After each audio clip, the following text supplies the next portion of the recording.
దీపావళికి ముందొచ్చే త్రయోదశిని ధన త్రయోదశి అంటారు. ఇది విష్ణువు యొక్క మరో రూపమైన ధన్వంతరి. ఈయన క్షీరసాగర మదనంలో అమృత కలశహస్తముతో ఉద్భవిస్తారు. లక్ష్మీదేవి, ఐరావతం వీరంతా దీంట్లోనే ఉద్భవిస్తుంటారు.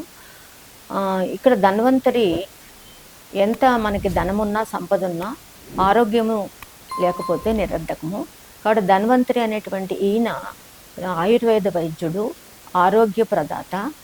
మానసికమైనటువంటి ఆరోగ్యం, శారీరకమైన ఆరోగ్యం లభిస్తుంది ఈయన్ని పూజించటం వలన. ఈరోజు త్రయోదశి నాడు విష్ణువుని, లక్ష్మిని, ధన్వంతరిని, కుబేరుని పూజిస్తారు. ఇది వెండి ప్రమిదలో తామర ఒత్తులు పెట్టి నువ్వుల నూనెతో పూజించాలి. కుబేర కుంకుమ ఉంటుంది, ఆ కుంకుమతో పూజించాలి.